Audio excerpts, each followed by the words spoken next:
So uh, that whole how do you consider space as an engine or support structure, not even an engine, a support structure for creativity.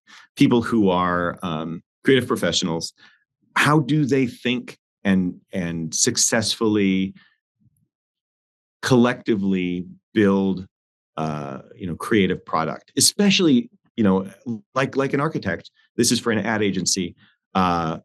Creative product as a service to be sold, which is a lot harder than just sitting down and thinking of interesting ideas. It's someone is asking you for something relatively specific but vague enough that they can't do it, and you are doing it on the clock for a price. And it's complicated. It's architecture as well. It's creativity on demand. And so this is so interesting from the perspective of what I was talking about before. So interesting to me, I should say, in that back the earlier conversation about the first .com boom and companies that didn't have an identity and were building an identity as they built a product, as we built a space so that they could do it all. And how do you begin to understand someone and have an architecture tell the story back to them? This space was for Publicis. It's a French ad agency. It's a holding company. They own many agencies, and this is just one of them in their building on Hudson Street in New York City. But the interesting part of it is this agency didn't exist when we started the project. They had a vision of a different creative space in their office. They had built out the rest of the office, and they held one floor to build what at the time was being talked about as a creative clubhouse. But they didn't know what it was. And they brought us in sort of under cover of night almost to talk about what a solution might be and what we could imagine a creative clubhouse for all of their agencies to utilize for specific purposes would be. And then over the course of designing this project, they built an agency around it. And so now it's become an agency they called a Truc, which is French for thingamajig. So it's a sort of, to us, and the client, it developed as the monster that you kind of wrestle with, or the mischievous little creature that sometimes despoils design and sometimes gives you the idea. So Le Truc is that word, and that's what they call it. But it was really a space that they wanted the creatives to be able to sit amongst the people who produce output, so printers and videographers and editors and that sort of thing, agnostic of agency or client or timeline. Not really timeline, I shouldn't say that actually, but very much so agency or client, so that they could just share their talents together. And if this person over there was the best copywriter in the world, and they're not in my agency and they're not in my department, but I could use them for 2 days, this is the space where you would walk over and say, hey, I've got this amazing opportunity. Do you want to give us your talents for 2 days, and we're gonna work out this solution? And so that's kind of the way it started. This project, actually, the kickoff day for this project was March 15th, 2020, which was actually the first Monday after the weekend where the CDC declared the COVID-19 a pandemic and nobody went to work. And so the project was meant to start that day and went on hold until later in that fall. So it was also a COVID era development. And a lot of these conversations and development of this happened when we were all hidden in our homes, which was also an interesting piece of it. But the end product, and this is a rendered floor plan from above, but the end product was a series of episodes almost, rather than a workplace. And what you're looking at here, like in workplace parlance, and the way we talk about it, or 20 years ago, the way someone would approach this is how many desks, how many square feet per person, so that I can understand the cost of every person I'm housing in here. And so this is a workspace that, under that structure, and Publicis gave us these numbers, needs to host 260 employees, but there are only 95 desks. And so there isn't a desk, a workstation for 260 people to sit, but there are 500 chairs. There are 500 unique places to be by yourself or with a group in this space. And so the way this space was built was, some days you might want to sit at a workstation. Some days you might be lying on in some of these bizarre orange or purple rooms you'll see in a second. Some days you're going to be brainstorming in a room the size of a closet, just trying to get something together for a presentation. Some days you're going to throw your work up on a wall for 90 people to critique. And this space flows like that. It's at the moment, can you find the space that supports the creative impulse you have right now? And that's what drove this space, and almost nothing else. It was, can you build a space that allows any person who's working here to find the space that supports their creative or intellectual needs at any given moment? And for us, what that meant is this sort of map of diversity of space, space that is agnostic to use. So there aren't spaces that look like conference rooms, more or less. There aren't spaces that look like, rows of workstations. There aren't spaces that look like typical office spaces. Everything looks a little bit atypical. Everything is a unique and specific color. Everything is unique and specific shape, in order to sort of let a person build a memory of what the space is and say, oh, I know where I'm going to go. I'm going to go to the small cream colored closet over somewhere next to the purple room. There's even a map. There's a sort of a you are here map that you would see at an airport that tells you where you are relative to gate 2B or whatever on the wall. And there are no words on it either. They're just colored shapes. So the whole point was, can we use shape and color and volume to sort of express or build an understanding of the people who work there as to what kind of space might support them, rather than a list of room names and room types and the number of people it sits, which is very much, that's the way workplace is built. You name your conference rooms: 6-person conference room, 12-person conference room, 18-person, boardroom. This space dispatches with that in the same way that it dispatched with client, in the same way that it dispatched with agency, the same way it dispatched with project. It wanted to be apart from that. And part of that is that Publicis believes, especially the people at Truc, believe in a way of creative development called the double diamond.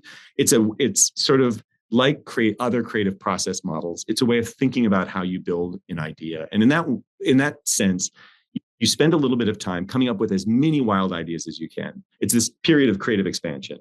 And often you do that in a room with people, maybe over a week, where you just throw out ideas and build 1,000 ideas, most of which are terrible, some of which have potential.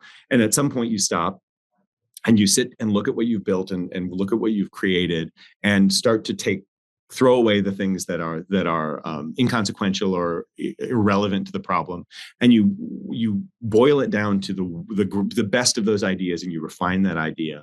And so there's this reductive process where you're getting rid of ideas and focusing on one. And at that point, when you have your idea, your vision, you then imagine 1,000 ways you might express it or explore it. And then you look at all those again and say, we know our idea, we know our core, call it a strategy or thesis or philosophy or whatever it is. Here are 1,000 ways to express it. What's valid? And then you winnow it down again. So there's this expansion and contraction and expansion and contraction of thought. And we built a space with huge spaces and tiny spaces, and spaces where you can sit with your headphones on and look at a desk, spaces where you can stare out the window and imagine, spaces where you can get together 40 people to look at a screen and watch a video play and critique it in reflection of that process. And so every space in this office is there to sort of either reorient your perspective. This is the elevator lobby, does not look like the rest of their elevator lobbies. Is there a little bit to distort your perspective as well? And if you turn around, and this is just a paint trick, it's nothing digital or anything, but it's an orange lobby from one direction, it's a purple lobby from another. But there's a degree of, just creative reorienting of people's perspective.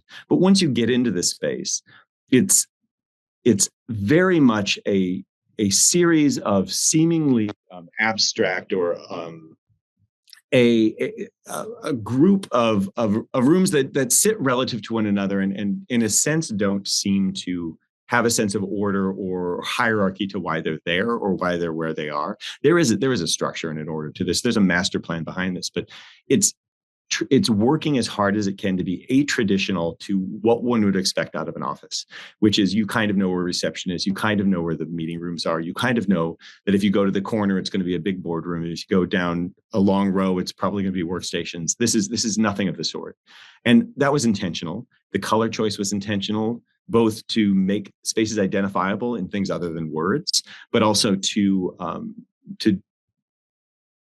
in the most productive way, disorient you from the expectation of what a workspace is. So every space can be a focus space, and every space can be a collaborative space. It just depends on how you choose to employ it or how your teams choose to employ it. When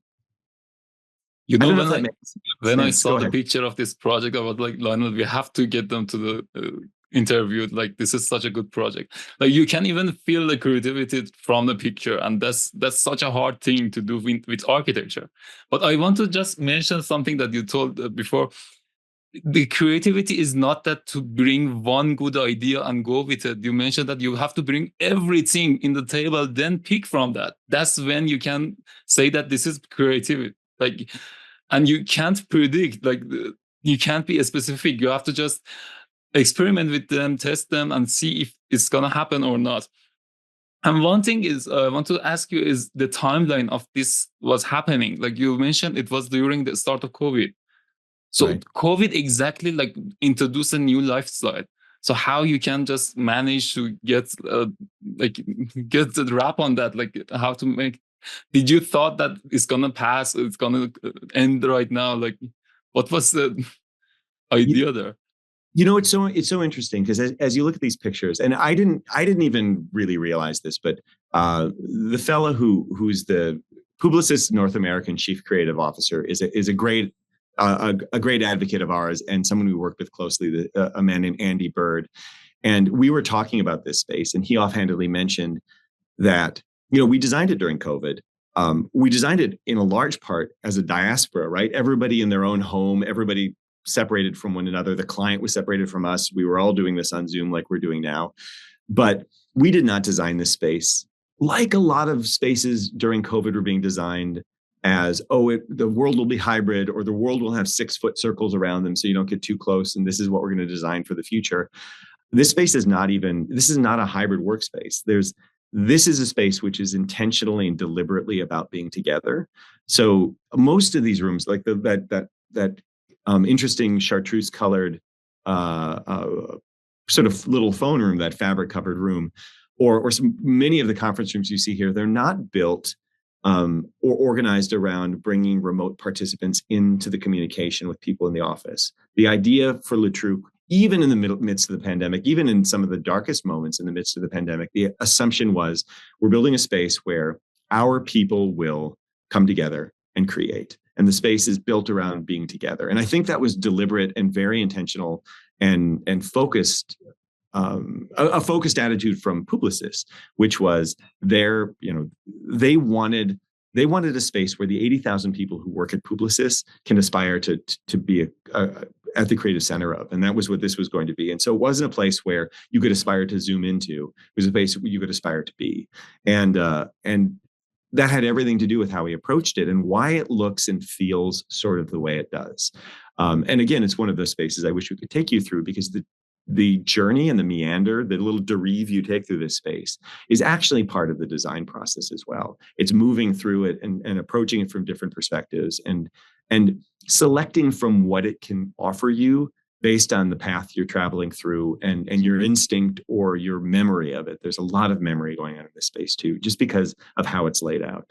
And you know, when it comes to the creativity, like the metric way of designing is not gonna work. Like if you want to define the exact place to do exact work, it's not gonna work. But here you design this small moment that the user like decide what's gonna happen there.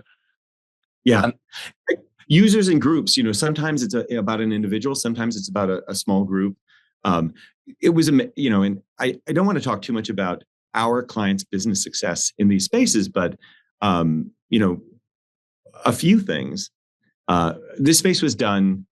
This was a floor that was built out that had already been designed and had already been bought by a contractor, which means there was actually product, carpeting, mullions for office fronts, sheetrock, some things like that were already sitting on site ready to use. So we redesigned this space around product that was already purchased and tried to reuse as much of it as possible. Because you look at this space, and as sort of wildly unique as each space is, it's in a lot of ways very, very simple tools that we used. It's paint and it's carpeting and it's color choice. Above and beyond structural innovation or wild, you know, millwork reimaginings, the things that cost a lot of money. It was a very inexpensive space in that way. But Le Truc has been wildly successful in this space. They've gained a reputation for being incredibly productive and incredibly skilled at winning new work out of this space.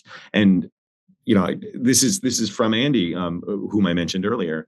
He believes that being able to bring teams together in this space and the way that they were able to really, really fluidly work to the need of the moment when they were building the ideas to present to the client to try and gain the next job. He thinks that was part of why they've been so successful. So I think we with Publicis, and this is mostly them and only us as far as we listen and we translate and we try and put it to paper, but is that we've designed a space which really, really does tell that creative story that they believed in.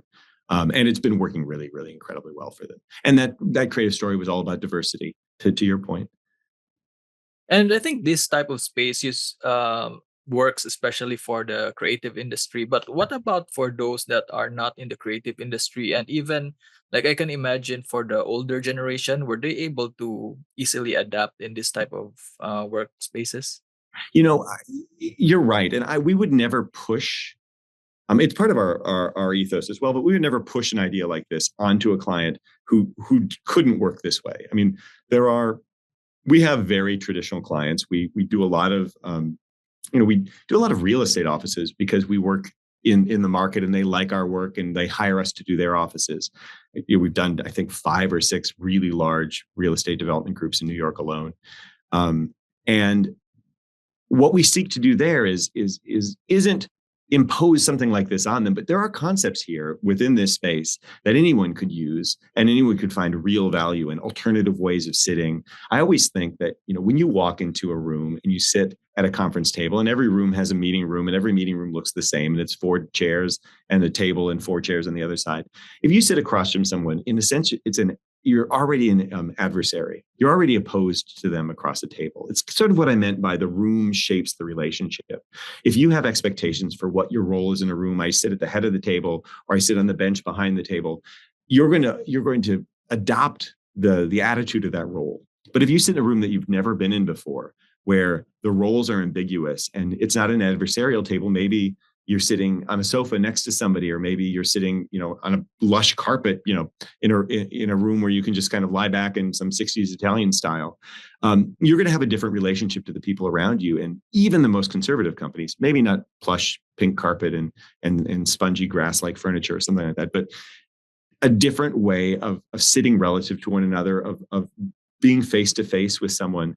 It is going to change how you engage with them. And even the most conservative companies can embrace some of that style of working, to deconstruct the ways that rooms and the histories of what those rooms are tell us how they're supposed to behave and how you're supposed to be a person in this company, in this room. The more, with that whole transformation of work that you brought up at the beginning of the podcast, that as work changes and as people start to become more creative, they need to be on a different level of footing than a typical sort of trained organization hierarchy where there's a president and district managers and line directors and blah, blah, blah, things from 200 years ago or 150 years ago, office management. It begs for you to break away from attitudes or spaces or the stories that spaces carry and present to us that we that deliver to us the roles we need to play. I think the more you need to be creative and dynamic in a workplace, the more you need spaces that do as little as they can to impose an expectation on you. I don't know if that makes sense, but we think about that a lot. And when we're doing a very traditional law firm, or when we're doing a creative agency, or when we're building a public space, if you can start to think about trying to kind of de-intensify or deconstruct those assumed roles of space and build new ways of thinking, at least in part of a landscape or of an environment you're building, you're actually going to really typically unlock something for a company. And if you know what the company is trying to achieve and understand where sort of perverting or repositioning those expectations of space for them to get to where they want to go. A lot of companies don't understand how space is restricting them or impeding a certain type of culture they want to build. And if you, as an architect, you don't have to do it explicitly, but implicitly, you can understand what they need to achieve and how the tools we have, which are really simple tools. It's a wall and a floor and a step and a rail and a seat. The way people's bodies have a couple of positions they want to be in, and an interiors architect, all they're doing is finding ways to put people comfortably in those positions. Those tools are limited, but I think this project shows, and even in the most conservative project, you can do a lot by recontextualizing how people sit relative to one another, stand relative to one another, meet or engage relative to one another, that are really transformative. But Peter, I want to ask more about the details, like the shapes, color, and material selection, and your strategy, like how you go through like picking those things. Because I saw like a lot of your work, and it looks like you figured it out very well. So, do you have any tips or advice on I what's the think some process? psychology. Yeah, I believe there's a psychology of spaces involved here, and yeah, we're Yeah. curious about, is there like certain aspects of it that we can dial into that you always apply into this type of spaces? It's interesting. I'll show you another project in a moment, where almost the opposite tactic was approached. But on this one, part of it was we wanted these spaces to be identifiable. But like I said, we wanted to avoid like cliche or assumed or expected identifications. So we didn't want to name them, conference room B or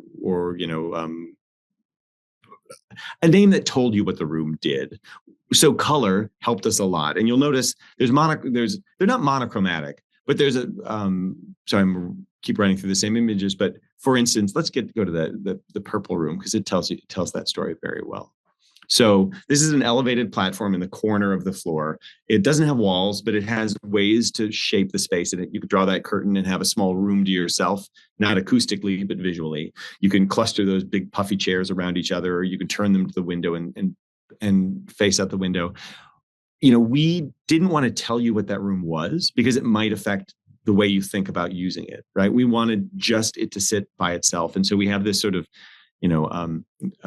grimace purple color scheme, and it's not monochrome. The carpet is a purple that's different from the chair, that's different from the ceiling, that's different from the light color intensity, but they're very much defined to make this room stand out in your mind as purple, so that you can think and engage with the space as this is a purple room. This is the purple corner. To that end, the psychology of it for us, and there are neuroscience reasons that we are not scientists, and so we're not going to even begin to claim we're part of the driving influence for this. But there are reasons why it is there to be a strong element to tell that story, and to stand out in your mind as, I know that space because I know it's purple, and I know the experiences and emotions I had sitting in that small round, conversation pit, and I link that with purple. And that was a big piece of it, was if all of these rooms have a very unique color perspective, and there are 45, 50 rooms, so we had to have 50 color perspectives, you're going to be able to build that mental map around the experiences and value you got out of that space. And that's a big piece of this, is the psychology of being able to tie an experience, an emotion, and a desire to a color. Have you visited this place after like this was open?